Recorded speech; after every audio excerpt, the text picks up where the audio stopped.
You're going to hear loads of terms in the carbon reduction world. Carbon neutrality, net zero, science-based targets, there's loads of them.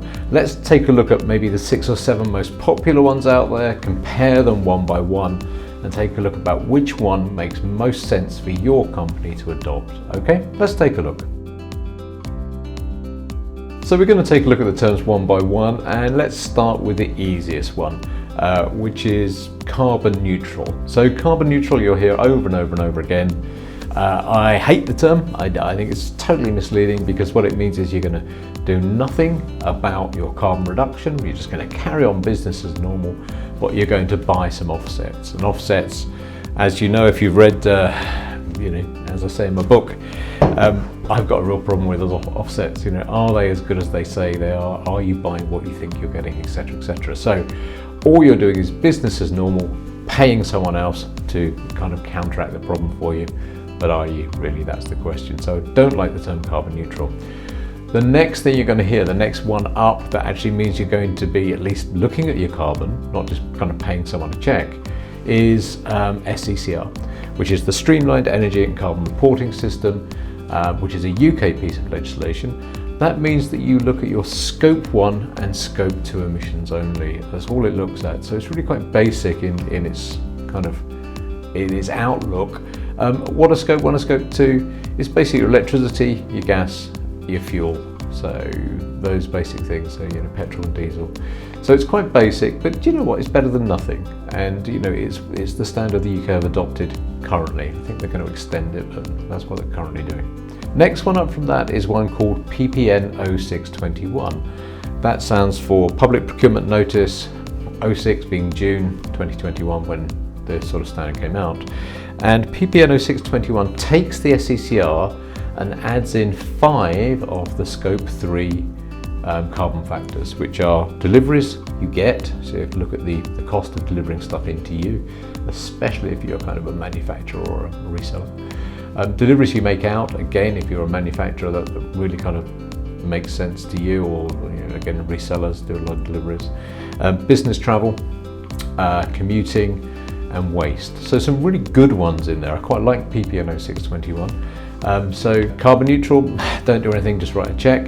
SCCR, look at sort of electricity, gas, fuel. PPN 0621, start bringing in these 5 factors, 5 pretty good factors. Next one up is net zero, which I define in my book as the act of reducing your carbon emissions down to the minimum they possibly can, then offsetting the rest, and bringing in, on top of PPN 0621, bringing in supply chain.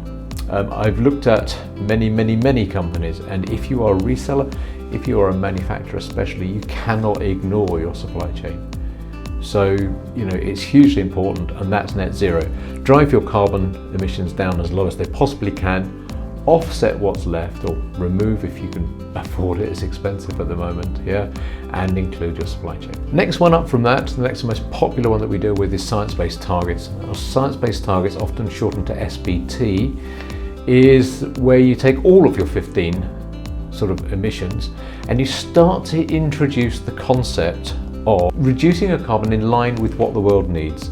So every year, give or take, the great and the good and really good group of scientists get together and they figure out what the whole world needs to reduce their carbon emissions by in order to keep the temperature rise globally under either 1.5 degrees or 2 degrees. So they publish out and say you've got to reduce your Scope 1 by this, and 2 by this, your Scope 3s by this. And that's what's known as science-based targets, okay? But you take all 15 of your Scope 3 emissions into consideration. So it's all of them, really. You can't hide anywhere with science-based targets. So it's a lot more work than net zero, but do you know what? The bigger companies, it's becoming the normal thing to do. Next one up from that is if you've got a lot of time and effort, because it's quite complex and quite expensive, you take your science-based targets, you send them off to the Science-Based Targets Initiative, and they're the folks that wrote the science-based target thing in the first place, and you say, can you sort of accredit me? And they'll after give you a 2-year period to figure stuff out, but assuming in those 2 years you sort yourself out, yes, you can then get accredited, and that's known as Science-Based Targets Initiative, or SBTI. Okay, so one stage up from SBT. Most of my clients either go for kind of PPN at the low end or net zero in the middle, but if they're large, tend to go for SBT, and there's only a few of them in your handful that are actually going for the full SBTI process. It is quite complex. Next up from that, we start getting to the fuzzy land where the amount of work you have to do goes up a significant notch. You might hear about ESG reporting. That's environmental, sustainable, and governance. So ESG. The E is generally science-based targets. People just do SBT for that, and that covers that one off quite merrily. The S is social factors, social metrics. So looking at how good you are within your community, how well you look after your staff, etc., etc.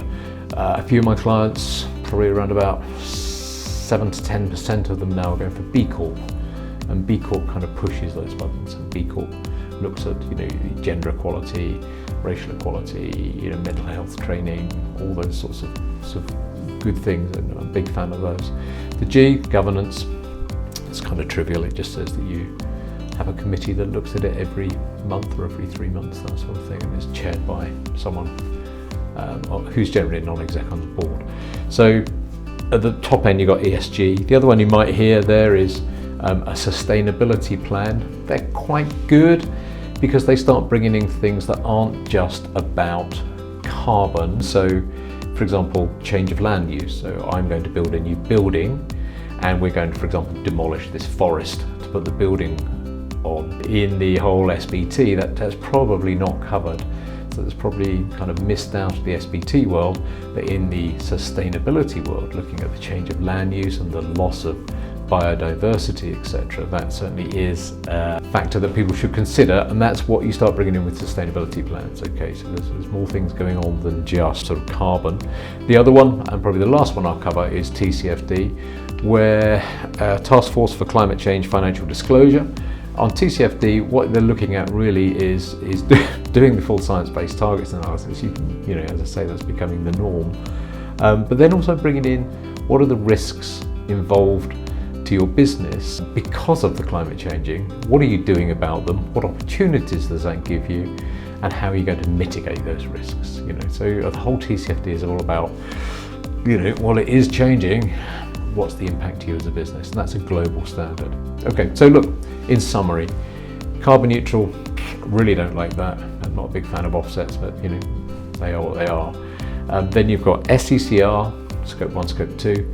PPN starts bringing in 5 really good scope 3s. Net zero brings in the idea that you're going to reduce it down and then do some offsetting and reduce it down and include the supply chain in that.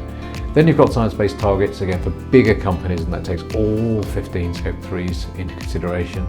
SBTI means you get accredited. ESG means you start bringing in the social metrics. Sustainability plan starts bringing in sociability in terms of biodiversity and change of habitat and land use and things like that. And then the top end, TCFD, which is a lot of work, and generally only for companies with 500 million turnover, perhaps 500 staff as well. So there you go. They're the best ones. If you had to say, well, what's suitable for me, I would say pretty much 100% of my clients are doing the basics, the SCCR, the scope 1, scope 2. I'd say that probably around about 40 to 50% are doing PPN, and then 20 to 30% are doing the net zero. They start looking at supply chain, which really is a little bit more complex than PPN. And then on top of that, SBT, only my larger clients are doing that. There's probably sort of sub 10% are doing SBT and SBTI, and TCFD is a few percent, which are my larger clients. So that's the kind of scope of things, 7 or 8, 9 different terms. If you wanted one to jump on, I think it's the one that I promote in my book, have a look at net zero. I think it's a really good halfway house. It's doable, it's achievable. If you're a manufacturer or a reseller, you can't ignore your supply chain. It's just impossible. And yet you can achieve good results really fast with it. So that's the one I'd go for if I were you. All right, now there you go. If you get any other questions, let me know. Let me know in the comments, ping me a mail. You know, if you want the book, just jump onto Amazon. It's on there now, and I think we're working to bring the price down on that now. I hope that was useful, and I'll see you next time.